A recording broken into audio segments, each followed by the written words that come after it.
Assalamualaikum warahmatullahi wabarakatuh. Pemirsa, kita lanjutkan kembali sesi teropong media kali ini yang kita akan membahas berita yang lain ya. Kali ini ada berita juga masih dari Republika Online ya. Berita yang berjudul DPR ya titik 2 Undang-Undang Wajib Militer akan kembali diwacanakan. Pernyataan ini dari Ketua Fraksi PKB ya, Partai Kebangkitan Bangsa DPR RI Lukman Edy yang juga di MPR bertugas untuk menanamkan nilai kebangsaan. Ya, jadi saya bacakan beritanya, kata Lukman Edy, dia akan mewacanakan kembali Undang-Undang Wajib Militer, ya, karena menurutnya ada yang kosong saat ini dalam jiwa generasi muda. Ya, Undang-Undang Wajib Militer ini sangat dibutuhkan oleh bangsa kita sekarang di tengah kerawanan akan konflik horizontal akibat berbagai macam perbedaan. Kalau tidak dikelola dari sekarang, generasi muda akan putus dengan kesejarahannya dan memiliki paham sendiri ya, katanya di Pekanbaru Rabu 27 Mei, jadi hari ini.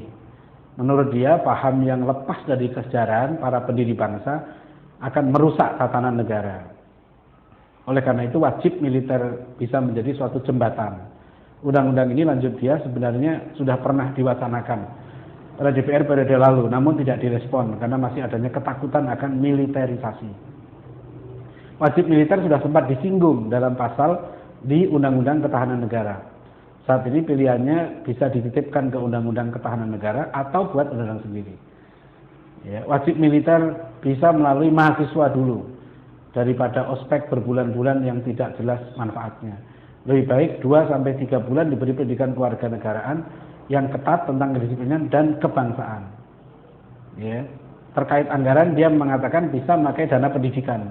Anggaran bidang ini diyakini cukup karena jumlahnya yang besar. Nah, misal sekalian ini menarik ini ya. Meskipun ini masih lama baru wacana, tapi wajib militer ya. Tapi kaitannya ini dengan bagaimana pandangan kita, kesiapan kita sebagai warga bangsa ini gitu ya, warga bangsa Indonesia dalam bidang ketahanan nasional. Nah, pemirsa, kita tahu ya bahwa sebenarnya intinya ya bangsa Indonesia ini harus sehat, harus kuat supaya bisa mempertahankan diri, ya, mempertahankan diri sendiri supaya rakyatnya sehat. Kita ingat misalnya wajib militer itu sudah diterapkan di beberapa negara, ya, di mana, di Singapura, ya, Korea Utara, Korea Selatan, di Amerika, ya, itu wajib militer, ya, artinya kesiapan untuk siap mempertahankan negara kapan-kapan dibutuhkan itu sudah terjadi di beberapa negara. Ada satu pepatah ya pepatah ini di bangsa Romawi, tapi saya kira pepatah ini masih dipakai ya.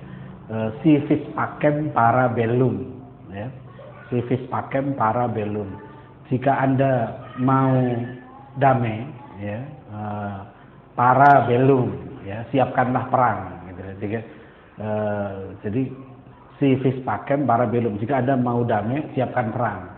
Makanya negara-negara seperti Amerika gitu ya kan maunya perdamaian, tapi dia membangun tentara yang sangat kuat, persenjataan yang luar biasa. Karena dalam teori balance of power ya, perdamaian itu akan tercipta kalau terjadi ya keseimbangan itu. Jadi kalau nggak ada keseimbangan kekuatan, maka bisa terjadi perang. Tapi kalau ada keseimbangan kekuatan, perang bisa terjadi karena sama-sama menghitung. Ya, dulu misalnya perang antara Soviet dan Amerika di era perang dingin kan disebut perang tapi dingin, karena nggak perang-perang. Gitu. Dalam perang dingin itu kan strategi Barat ya adalah containment policy, ya, membendung. Dia tidak perang, gitu, ya, tidak face to face, ya, membendung. Jadi komunisme datang dari Vietnam Utara, dibendung dari Vietnam Selatan. Komunisme datang dari Fretilin di Timor Timur, Indonesia suruh masuk tahun 75 ke Timor Timur. Ya, komunisme mau datang menyerbu dari utara, dibendung dari Yugoslavia. Waktu itu makanya di masa Josip Broz Tito, Yugoslavia disebut sebagai buffer zone, ya, buffer zone zona buffer supaya membendung. Jadi containment policy. Gitu. Nah, jadi karena ada keseimbangan gitu ya, Amerika sama Soviet tentaranya sama-sama kuat, ya. Jadi dua negara ini malah nggak perang, gitu ya. Dua negara ini perang, balance of power itu. Jadi setiap negara itu mau membangun kekuatannya untuk apa? Mau damai sih, gitu. Tapi mempersiapkan perang. Itu ininya, ya teorinya.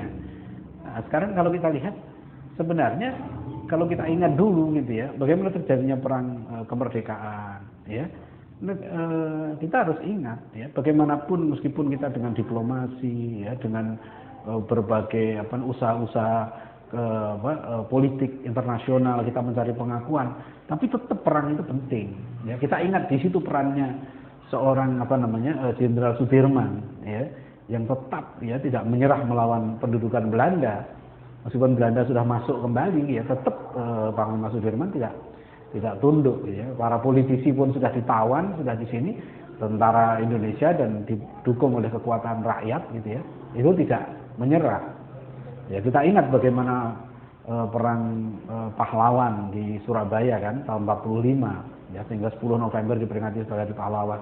Itu tidak terlepas dari kekuatan rakyat kita. Dan itu dipicu juga ya, didukung dengan sangat kuat oleh fatwa Hadratus Syekh Kiai Haji Hasyim Asy'ari yang waktu itu kedudukan beliau adalah sebagai Ketua Majelis Syuro Masyumi ya. Yang wakilnya itu Ki Bagus Hadi Kusumo, Ketua Muhammadiyah.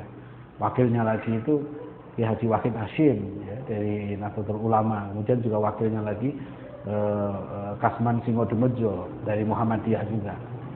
Jadi fatwa Ki Hasyim Asy'ari ini sebagai pimpinan tertinggi Nahdlatul Ulama waktu itu gitu ya, dan juga pimpinan tertinggi Masyumi itu mewajibkan seluruh rakyat yang muslim ketika itu yang ada dalam jarak safar 90 km dari kota Surabaya, tempat di mana penjajah akan merebut kembali ya negara Indonesia ini gitu ya, membatalkan kemerdekaan kita, dilawan gitu ya. Sehingga fatwa Hasyim Asy'ari itu kan 3 ya isinya itu ya. Pertama, hukumnya fardu ain bagi orang muslim yang ada di jarak safar 90 km dari kota Surabaya untuk berjihad ya melawan penjajah.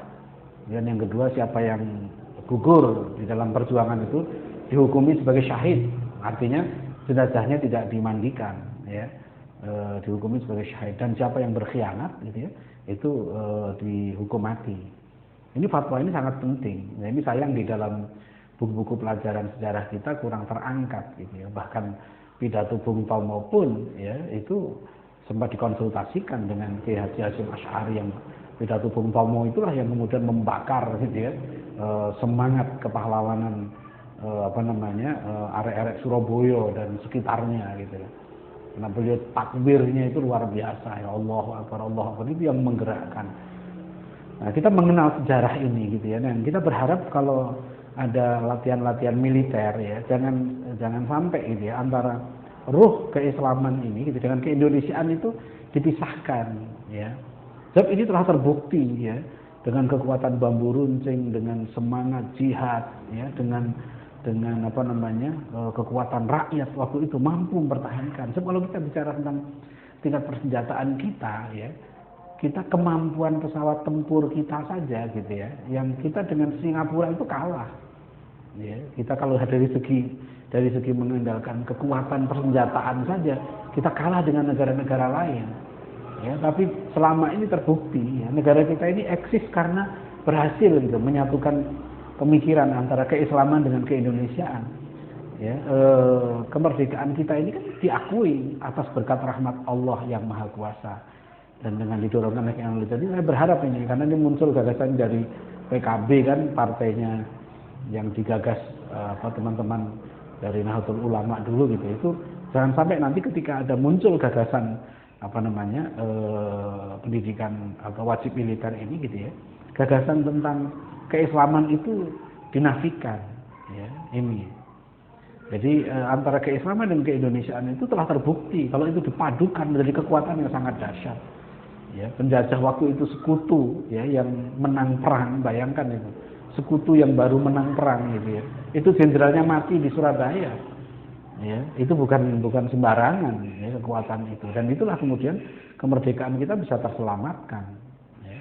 Nah, ini pemirsa ya, sejarah jangan sampai terjadi nanti ya, wacana. Sekarang saya melihat ya gejala-gejala ini seolah-olah bisa terpisahkan kembali ya. seolah-olah kalau orang itu menjalankan agamanya dengan baik, dia tidak bisa menjadi orang Indonesia yang baik. Ya, nanti kalau dia menjadi orang Indonesia yang baik, seolah-olah dia tidak bisa menjadi orang Islam yang baik. Ya, ini jangan sampai bagaimanapun ya, potensi agama Islam dan potensi Muslim yang mayoritas ini gitu ya, jangan sampai terjadi. Saya sangat berharap ya kepada pengambil kebijakan di DPR ya, di pemerintahan ini jangan berpikir untuk memisahkan itu. Sebab nanti orang-orang Islam itu sebagian kemudian sekarang mulai berpikir nggak bisa dong kita menjadi orang Islam yang baik kalau kita tinggal di Indonesia, karena Indonesia itu negara sekuler. Ya, Indonesia. Makanya kalau kita mau jadi Islam yang baik kita harus meninggalkan Indonesia. Nah, ini kan nggak benar.